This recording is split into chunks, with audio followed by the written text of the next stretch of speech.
Saudara-saudara, firman Tuhan hari ini diambil dari Mazmur 24 ayat 7-10, saya akan baca untuk kita semua. Angkatlah kepalamu, hai pintu-pintu gerbang, dan terangkatlah kamu, hai pintu-pintu yang berabad-abad, supaya masuk Raja Kemuliaan. Siapakah itu Raja Kemuliaan?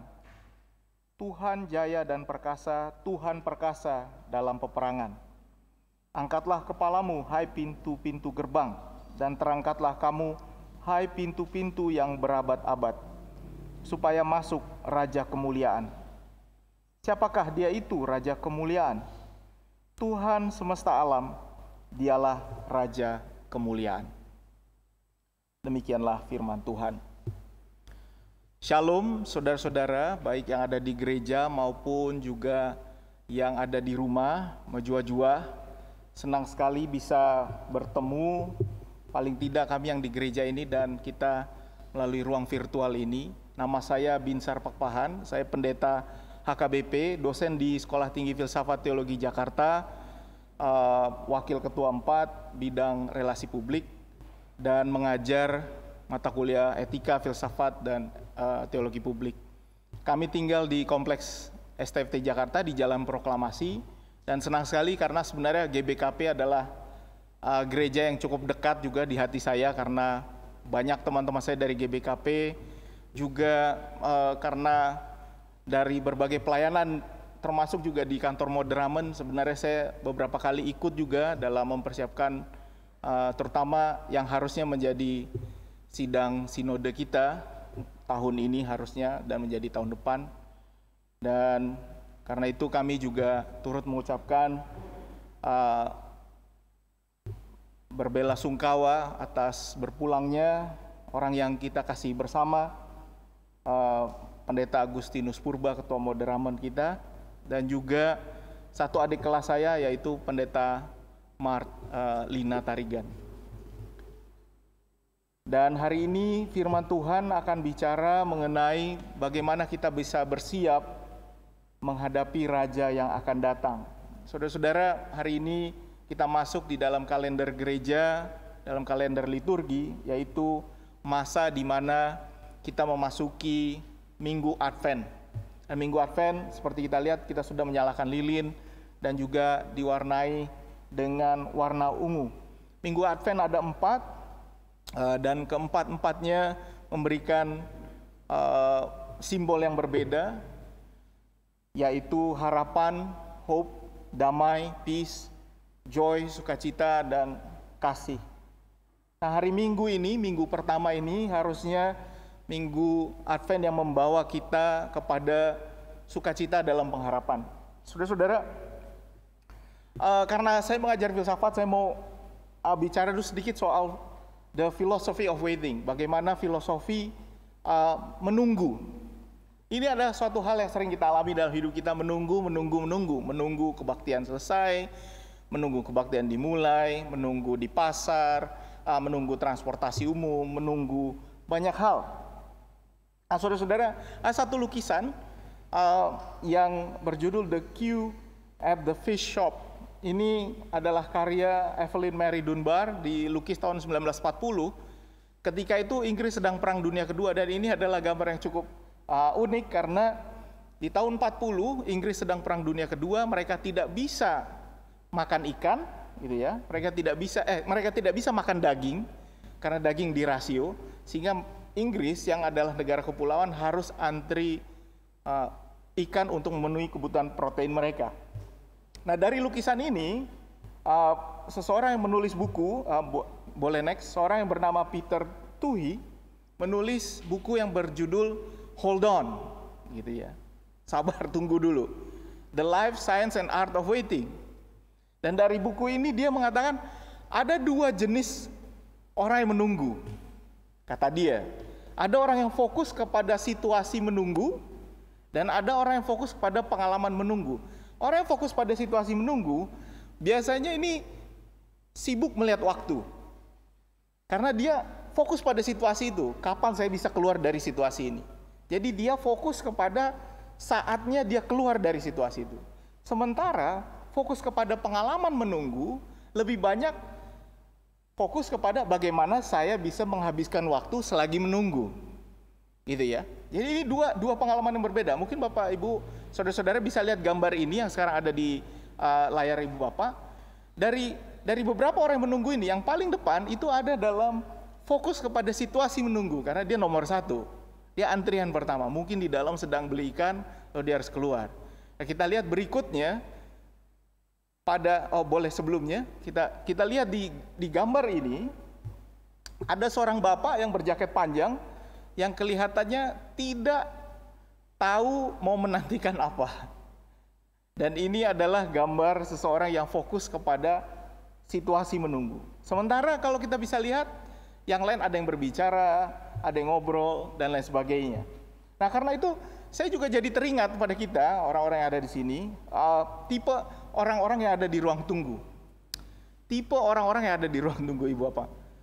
Bapak Ibu ini tipe yang mana? Gitu ya. Tipe orang-orang yang ada di ruang tunggu. Menurut saya ini menarik sekali. Yang pertama adalah, ini adalah tipe nenek kita, tipe ngobrol dan cerita. Biasanya orang semakin tua, semakin usia semakin lanjut, dia adalah tipe orang yang ada di dalam filosofi yang dikatakan fokus kepada pengalaman menunggu. Jadi dia mau menjadikan pengalaman menunggu ini menyenangkan. Daripada sebel karena dia nggak bisa ngapa-ngapain, lebih baik saya menggunakan pengalaman menunggu ini sebagai suatu pengalaman yang menyenangkan. Nenek kita, Bapak Ibu, nenek kita kalau naik pesawat, jangan dia naik pesawat, naik bus saja dari Brastagi turun ke Medan, begitu duduk dia langsung dia tanya sebelah, kamu mau kemana? Dan ini ada pada semua tipe orang tua kita. Dia mau menggunakan pengalaman ini untuk bercakap-cakap dengan orang sebelahnya. Dan ini bedanya dengan orang muda. Orang muda langsung pasang earphone, tutup telinga, lalu dia menunjukkan wajah bahwa saya tidak mau diganggu. Tapi orang tua akan menghabiskan waktu menunggu dengan bercerita. Dan orang tipe ini biasanya tidak sadar bahwa waktunya sudah selesai. Ini menarik sekali. Mama saya tahun lalu kami berobat, menemani ayah masuk sebuah ruangan gitu. Dan di dalam ruang tunggu itu, ya mama saya baru duduk, dia udah kenalan dengan 3 orang lain. Jadi dia sudah kenal dengan banyak orang. Saya masih duduk, tiba-tiba dia udah bicara, dan selesai dari menunggu itu, saya udah mulai gelisah, dia malah asik ngobrol. Dan malah dia tidak tahu bapak saya sudah keluar ruangan, karena dia sibuk ngobrol. Dia menyelesaikan waktunya dengan baik, karena dia menunggu dan menggunakan waktu. Saya sementara fokus pada situasi, bahwa saya sedang menunggu. Nah, itu bedanya. Tipe kedua adalah tipe orang yang menunggu ini tipe pencari cara untuk menghabiskan waktu dengan efektif. Ini adalah orang yang merasa waktu menunggu ini bukanlah waktu yang baik, saya harus mengerjakan yang lain. Ada yang sibuk bekerja, dan kita menghabiskan banyak waktu untuk mencoba mencari cara supaya orang bisa selesai menunggu tanpa bosan. Kadang-kadang orang juga tidur. Ini adalah anak-anak muda, Ibu Bapak. Anak-anak muda banyak seperti ini. Dia akan menghabiskan waktu dengan efektif, main game dan lain sebagainya. Dia tidak akan berusaha untuk memikirkan apa yang sedang dia lakukan. Nah, tipe ketiga, ini adalah tipe yang cukup menyebalkan kalau kita ajak menunggu. Nunggu di mall, kita jalan-jalan dia udah lihat jam. Cepat jam berapa? Ini yang nyebelin. Jangan diajak orang begini. Ini orang gelisah, lihat jam, padahal dia bisa melakukan banyak hal, tapi ini adalah orang yang mau cepat selesai dari situasi menunggu itu. Nah, orang-orang seperti ini biasanya tidak sabar dan susah sendiri. Dan efek buruknya bisa mengakibatkan orang lain jadi sebel sama dia. Kita akan lihat nanti. Nah, Mazmur 24, saudara-saudara, adalah Mazmur yang ditulis oleh Raja Daud. Mazmur ini saya harus cerita sedikit tentang Mazmur ini karena dia bercerita tentang masa penantian. Kenapa kita baca di masa Advent ini? Mazmur 24 bisa kita pahami ketika kita membaca 1 Samuel 5. Di dalam 1 Samuel 5, tabut perjanjian yang dimiliki oleh orang Israel dicuri oleh orang Filistin. Dan ketika tabut perjanjian ini dicuri, terjadi bencana bagi orang-orang Filistin. Dan ketika mereka menghadapi bencana, lalu mereka bilang, kami mau kembalikan tabut perjanjian ini. Kami nggak kuat, kami kembalikan saja. Dan yang terjadi adalah tabut ini dikembalikan dan Saul, Raja Saul, meletakkannya di sebuah tempat yang bernama Kiriath Jearim. Raja Saul menempatkannya di tempat ini dan dia tidak membawanya kembali ke Yerusalem. Karena Raja Saul juga merasa ada sesuatu yang tidak bisa dia lakukan. Dan selama tabut perjanjian ini ada di Kiriath Jearim, banyak orang Israel yang merasa susah karena Allah tidak berada bersama mereka. Raja Daud kemudian membawa tabut perjanjian kembali ke Yerusalem. Raja Daud bahkan dengan penuh sukacita bernyanyi, menggunakan jubah dari kain lenan halus, dia bernyanyi sehingga ada orang yang mengatakan Daud ini seperti orang gila.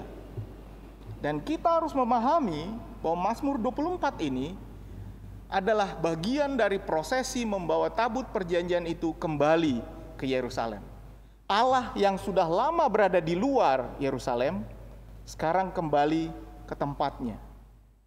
Dan bagi orang Israel, ketika Allah tidak berada, ketika tabut perjanjian tidak berada di Yerusalem, mereka merasa Allah tidak bersama dengan mereka. Dan karena itu, Mazmur 24 ini adalah bagian ketika mereka memuliakan Allah, ini bagian pertama. Kemudian ayat 3-6 ini adalah soal manusia yang mencari Allah. Dan Mazmur 24 ayat 7-10 adalah bagian yang kita baca. Ini adalah soal Allah yang mendatangi manusia. Ini seperti votum dan salam. Votumnya adalah mari kita muliakan Allah, lalu kita bilang Allah, di manakah engkau? Lalu sekarang saatnya saya akan datang. Dan Mazmur 24 ini bercerita soal bagaimana kita menyiapkan diri menyambut Allah. Dan ini ada di ayat 7 dan 9. Sama ayatnya, saudara-saudara. Angkatlah kepalamu, hai pintu-pintu gerbang, dan terangkatlah kamu, hai pintu-pintu yang berabad-abad. Nah, apa ini maksudnya, saudara-saudara? Karena dari cerita yang tadi, boleh next, kita lihat ini adalah gambar gerbang tua di Yerusalem. Inilah yang harus diangkat pintunya. Karena ini adalah pintu pertahanan mereka. Sehingga ketika tabut perjanjian ini memasuki Yerusalem, mereka mengatakan, hei, angkat gerbangmu, buka pintumu karena sekarang Allah masuk. Jadi ini adalah konteksnya, saudara-saudara. Dan ketika biasanya di pintu gerbang seperti ini, kalau saudara-saudara pernah membayangkan pintu gerbang perang, buka pintu, angkat, ini yang mau masuk. Lalu yang dari dalam akan bertanya, siapa yang mau masuk? Dan jawabannya ada di ayat berikutnya. Di ayat 8 dikatakan siapa yang masuk? Tuhan jaya dan perkasa. Tuhan perkasa dalam peperangan. Tuhan semesta alam. Dialah Raja kemuliaan. Inilah yang mau masuk. Karena itu buka semua gerbangmu. Karena ini akan masuk. Tetapi berapa lama mereka harus menanti? Cukup lama, saudara-saudara. Cukup lama. Dan teks ini masih bercerita ketika Raja akan masuk. Mereka akan masuk. Belum masuk, dia akan masuk. Nah, saudara-saudara, ini membawa kita kepada perenungan soal Minggu Advent. Perenungan pertama yang bisa kita bagi pada saat ini adalah bersabarlah dalam penantian. Karena yang dinanti pasti datang. Nah, saudara-saudara, tentu kalau saudara-saudara menanti yang tidak pasti saudara-saudara nggak sabar. Tapi kalau kita bisa menanti yang pasti, harusnya kita bisa sabar. Harusnya. Tapi tergantung kepada cara kita menanti, cara kita menunggu. Nah, saudara-saudara, saya akan memperlihatkan dua buah video. Di dalam video yang pertama, mungkin belum dijalankan dulu. Ini akan memperlihatkan video ini akan memperlihatkan bagaimana ketidaksabaran orang bisa membuat orang lain terlambat. Ini ada di lalu lintas Jakarta, saudara-saudara. Bagi saudara-saudara yang berada di dalam model ini, tolong bertobat. Mungkin boleh di play sehingga saya bisa lihat gambarnya. Yang terjadi adalah, saudara-saudara, dalam video ini adalah jalan umum tanpa lalu lintas. Tapi kalau ada ayam menyeberang jalan, mobil di depannya akan berhenti, dan ini akan mengakibatkan reaksi rantai, chain reaction, sehingga mobil yang lain akan tetap berhenti Di titik itu meskipun ayamnya sudah tidak ada penyeberang jalan. Dan ini membuat ketika ada orang berhenti dan macet gitu ya, dia mengira apakah ini ada kecelakaan. Sebenarnya kalau saudara-saudara sering lihat jalan tiba-tiba berhenti, bukan karena ada kecelakaan, tapi mungkin ada ayam yang menyeberang di jalan, sehingga yang lain harus berhenti dan berhenti dan berhenti. Nah, video yang kedua ini akan memperlihatkan bahwa perilaku kita di jalan bisa membuat dan mengawali jalannya permulaan ayam itu, yaitu ketika orang memotong jalur mobil orang lain. Ketika orang memotong jalur mobil orang lain, maka mobil di belakangnya harus berhenti, dan ketika mobil di belakangnya berhenti, maka mobil di belakangnya harus berhenti, dan ketika mobil yang tadi memotong ini sudah pindah, dan ketika dia sudah pindah, orang lain masih tetap berhenti memanjang sampai ke belakang, meskipun sudah tidak ada lagi yang memotong jalan. Jadi kalau saudara-saudara termasuk orang yang tidak sabar dan suka memotong jalan orang lain, lalu kita tanya, kenapa ini bisa macet? Jadi begini, cerita ini saya selalu bilang sama istri saya kalau di mobil. Di belakang saya lihat ada mobil nggak sabar, memotong, biasalah, memotong. Lalu dia klakson kan, saya bilang, ini orang nggak sabar. Kalau dia tanya sama saya, kenapa lambat sekali? Saya akan bilang, karena kau mau mendahului aku, kau yang akan buat macet. Jadi orang yang mau mendahului itulah yang akan membuat macet. Karena kalau kita jalan dengan normal, lurus saja pada jalur kita, jalanan akan lebih lancar. Itu sebabnya kalau Bapak Ibu apalagi ke Jagorawi, Jagorawi itu suka berhenti tiba-tiba tanpa ada sebab. Itu karena ada dari kita yang memotong mobil 10 menit sebelumnya. Itu yang membuat kemacetan. Orang yang tidak sabar dalam menanti mengakibatkan orang lain menderita. Jadi pesan ini mau mengatakan sabarlah.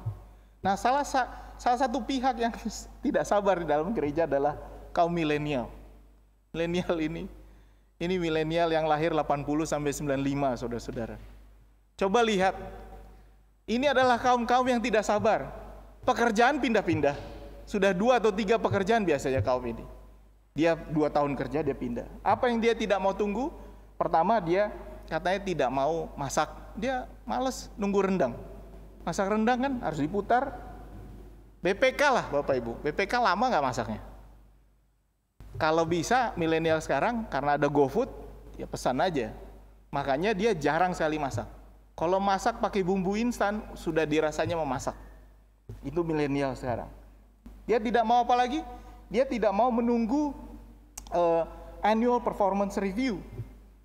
Jadi kalau milenial bekerja di kantor kita, bagi Bapak Ibu harus segera langsung memberi respons kepada mereka. Bagus nggak Pak? Bagus nggak Bu? Harus langsung dikasih, karena kalau dia tidak diberi respons, dia akan gelisah. Apalagi yang mereka tidak sabar menunggu jahitan. Selain jas dan kebaya, tidak ada lagi yang mereka jahit. Kalau zaman dulu ya masih banyak ya jahitan, sekarang ya beli langsung aja. Dan satu-satunya yang mereka mau tunggu, saudara-saudara, katanya adalah menunggu keluar dari rumah orang tua, supaya bisa nabung dan beli rumah. Kalau ini agak sabar mereka nunggunya. Dan ini yang mau diberikan pesan pada kita, sabarlah. Sabarlah, karena kita nanti pasti datang. Dan ini adalah pesan kedua kita, saudara-saudara. Karena yang kita nanti pasti datang, buatlah pengalaman menunggu menyenangkan sambil tetap bekerja. Nah, saudara-saudara, menunggu untuk sesuatu yang pasti datang, waiting for something that is definitely coming, bisa membuat kita, jadi kalau kita menunggu sesuatu yang datang, bisa membuat kita bertindak meskipun yang datang itu, yang kita nantikan itu belum datang. Saya ulangi, menunggu sesuatu yang pasti datang bisa membuat kita bekerja seolah-olah yang kita nantikan itu sudah datang. Contohnya THR. Bapak Ibu belum terima THR, udah belanja. Karena THR-nya pasti datang. Dan ini yang membuat kita sering bersukacita. Sebelum Natal datang, kita juga sudah bersukacita karena Kristus akan datang. Dan ini masuk ke dalam renungan apa yang terjadi pada masa pandemi ini. Boleh next, saudara-saudara, pada saat ini kita sedang menantikan vaksin. Sudah banyak orang yang dipanggil Tuhan kembali ke rumah Allah. Dan lebih banyak lagi yang sakit. Saya sendiri juga pernah positif, Ibu Bapak, di bulan Juli, meskipun tanpa gejala. Tetapi saudara-saudara, ketidaksabaran kita bisa membuat masalah ini semakin panjang. Dan kalau kita tahu bahwa vaksin akan datang, kita tahu sudah ada yang 90% Moderna, Pfizer, Moderna bahkan sampai 95% efektif. Kita sekarang tinggal menunggu beberapa perusahaan yang lain. Dan kita menunggu juga caranya untuk sampai ke kita dan vaksinasi dilakukan secara massal. Tapi selagi menanti itu, kita diminta sabar. Dan kita diminta untuk tetap melakukan pekerjaan kita sambil tahu bahwa pertolongan akan datang. Bagi saudara-saudara yang saat ini sedang gelisah, kegelisahan bisa dihadapi dengan harapan. Bagi saudara-saudara yang saat ini sedang berduka, duka saudara-saudara adalah duka kami semua. Bagi saudara-saudara yang saat ini sedang menanti pertolongan, Tuhan kita menjanjikan pertolongan akan datang. Dan di dalam masa Advent ini, kita kembali diingatkan bahwa pertolongan dari Kristus akan datang. Tetaplah sabar menanti, karena Dia akan datang. Tetaplah bersuka cita dalam penantian, karena kita tahu Raja Mulia akan datang. Bersiap-siaplah dalam masa Advent ini menyambut peringatan kelahiran Kristus. Amin. Mari kita berdoa.